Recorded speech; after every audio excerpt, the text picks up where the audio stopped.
Oke, saya jelaskan sedikit tentang jemaat Tiatira. Nah, Tiatira ini jatuh dalam dosa pembiaran.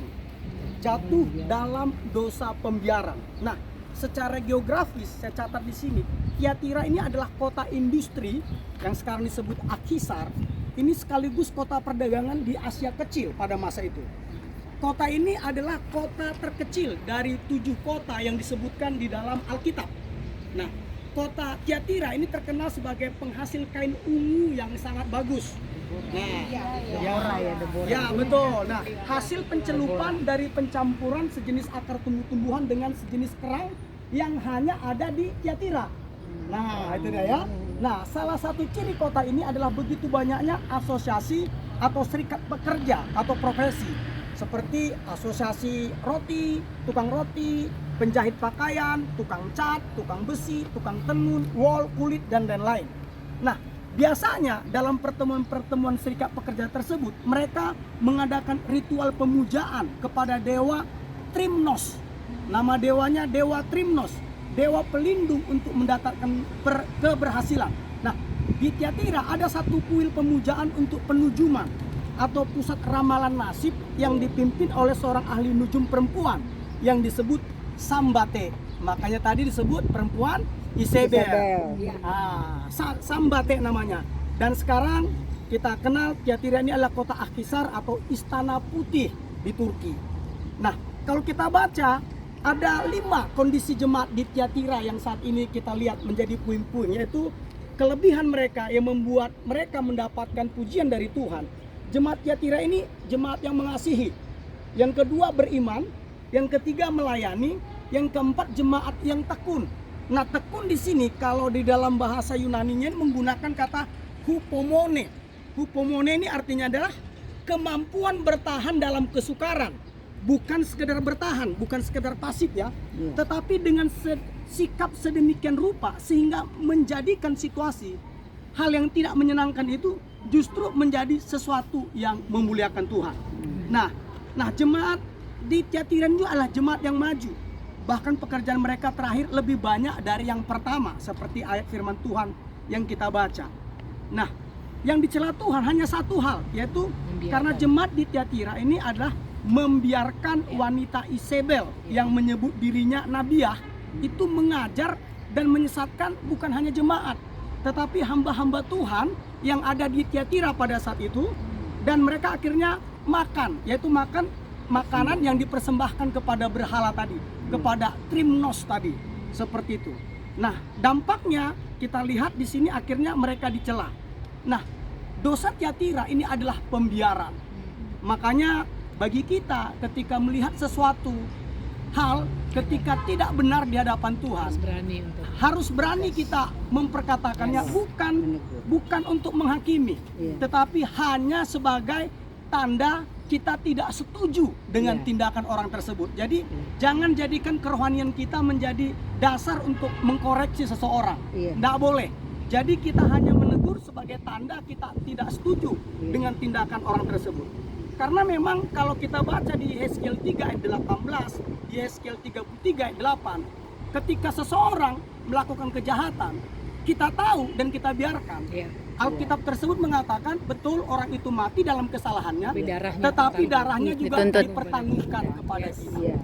Nah, jadi artinya pelajaran dari Tiatira ini adalah, ayo ketika ibu-ibu sekalian, termasuk juga Dendi di sini, ketika melihat ada hal yang tidak benar, kita harus menegurnya dengan kasih. Ada aturan mainnya. Kalau Yesus mengajarkannya tegur 4 mata, jika tidak didengarkan panggil 2-3 orang saksi, itu di dalam Matius pasal 18. Begitu, ketika tidak lagi kita beritahukan ke hadapan jemaat, ketika sudah kita beritahukan kepada jemaat dan tidak didengar juga, kita anggap dia sebagai pemungut cukai. Nah, kenapa disebut atau sebagai pemungut cukai? Kenapa disebut demikian?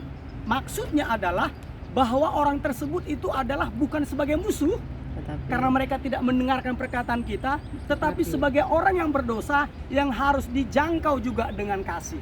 Maka disebut sebagai pemungut cukai. bukan sebagai musuh, tetapi sebagai orang yang harus kita jangkau dengan kasih. Kadangkala kan kita enggak, ketika seseorang tidak terima kita koreksi, kita biasanya marah selangit. Kamu diberitahu yang benar, ngeyel lagi, kan begitu kan? Nah, kita enggak boleh seperti itu. Tetap kita harus menjangkau mereka dengan kasih, seperti itu. Jadi seperti yang saya katakan kemarin, kita datang kemari bukan sekedar wisata rohani, perjalanan rohani, tetapi untuk apa? Untuk membangun tembok secara spiritual. Kita akan mendirikan tembok yang kokoh secara spiritual. Kita akan membetulkan tembok yang berlobang. Kita akan membuat jalan-jalan supaya dihuni. Dan saya percaya kehadiran kita di tempat ini adalah penugasan daripada Tuhan. Amin. Katakan amin. Amin. Nah, oleh karena itu saya percaya apa yang kita lakukan kelihatannya sepertinya tidak menghasilkan apa-apa. Ingat, tetapi di alam roh ketika itu terjadi, maka akan terjadi di alam nyata. Amen. Kenapa? Ingat, segala sesuatu kata firman Tuhan di dalam Ibrani pasal 11 itu sudah ada sebelumnya. Ada di mana? Contohnya, tablet ini. Sebelum ada tablet ini sudah ada di alam roh. Dalam bentuk apa? Imajinasi. Sudah dirancang di dalam imajinasi. Nanti bentuknya begini, teknologinya begini, layarnya begini, semuanya demikian. Nah, makanya Alkitab katakan di dalam Ibrani pasal 11 semuanya sudah ada terjadi di alam roh. Dan kita saat ini ingin meninggalkan warisan rohani kepada anak cucu kita, supaya bumi ini menjadi tempat yang lebih ramah kepada mereka daripada kepada kita.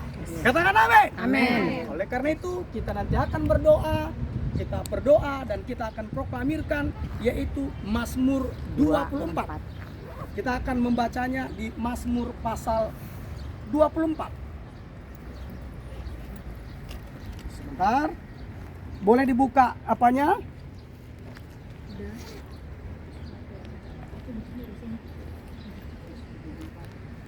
Ayat 7 sampai 10. Ya. Mazmur 24 ayat 7 sampai 10. Sudah ketemu? Sudah ketemu? Nah, ingat. Kasih kode dulu. Ingat, di sini Alkitab berkata, dan itu ditujukan kepada kita, ada 12 orang kita datang kemari. Ingat, tidak ada yang namanya kebetulan. Semuanya itu ada di dalam kendali Tuhan. Nah, Yesaya 58 ayat 12 jelas sekali berkata apa? Engkau akan membangun reruntuhan yang sudah berabad-abad. Sekarang sebelum kita baca tadi Mazmur 24 ayat 7 sampai 10. Sekarang Yesaya 58 ayat 12. Kata-kata engkau kita ganti menjadi saya. Yesaya 58 ayat 12. Kata engkau menjadi saya dengan iman. Sedikit saya jelaskan ya. Yesaya 58 ayat 12. Tuhan itu tidak menanggapi kebutuhan kita. Saya ulangi. Tuhan tidak menanggapi kebutuhan kita. Tuhan menanggapi apa? Iman kita. Iman kita yang ditanggapi Tuhan, bukan kebutuhan kita. Makanya jadilah sesuai dengan imanmu, kata Alkitab. Oke ya? Oke, Yesaya 58 ayat 12. Kata engkau ganti saya dengan iman. Dengan iman. Perkataan kita mencipta. Di alam roh itu mencipta. Sikyara lama tapakasena takasena karala takasena kasena. Sena takasena. Yesaya 58 ayat 12. Kata-kata engkau menjadi saya. Ralama tapakasena karala takasena. Sudah, saya hitung ya. Dalam nama Bapa dan Putra dan Roh Kudus. 1, 2, 3. Saya akan membangun reruntuhan yang sudah berabad-abad dan akan memperbaiki dasar yang diletakkan oleh banyak keturunan. Saya akan disebut yang memperbaiki tembok yang tembus, yang membetulkan jalan supaya tempat ini dapat dihuni. Katakan amin. Amin. Haleluya. Di dalam nama Tuhan Yesus Kristus terjadi atas diri kami masing-masing.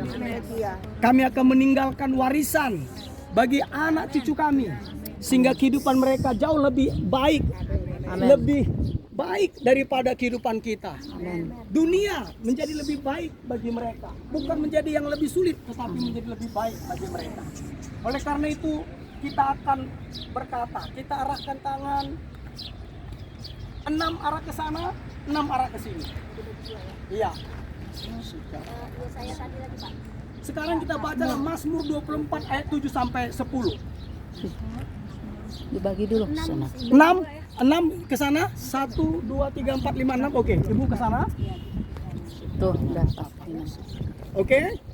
Ingat, Tuhan menanggapi iman kita, bukan keadaan kita, bukan kebutuhan kita. Tuhan menanggapi iman kita. Mazmur 24 ayat 7 sampai 10. Ya, Mazmur 24. Iya, ayat 7 sampai 10. Sudah ketemu? Iya. Saya hitung sampai 3 lagi ya. Secara latakasih.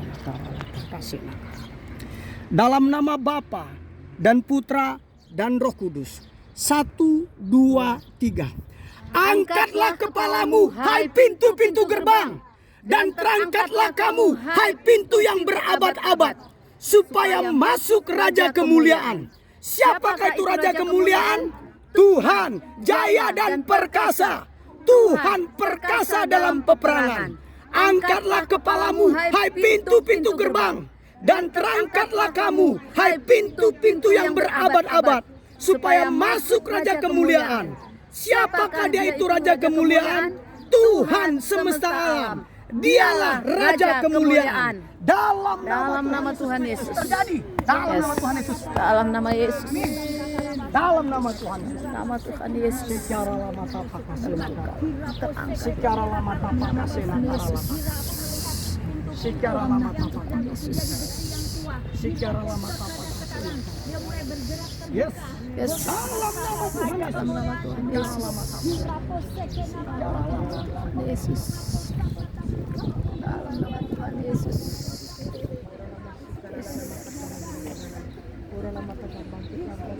Dalam nama Tuhan Yesus. Dalam nama Tuhan Yesus.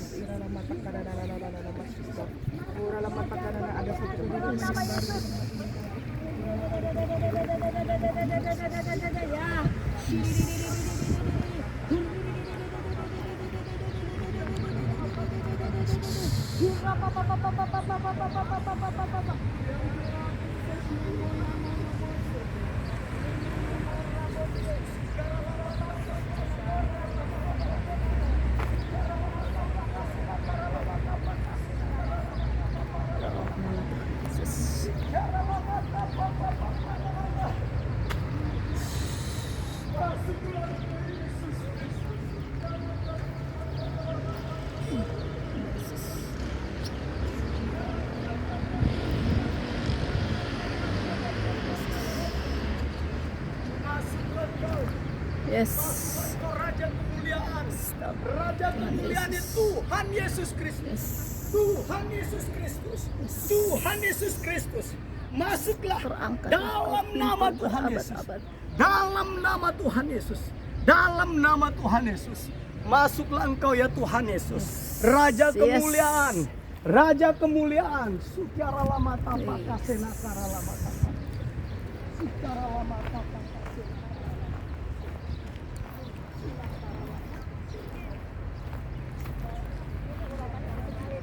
Yes.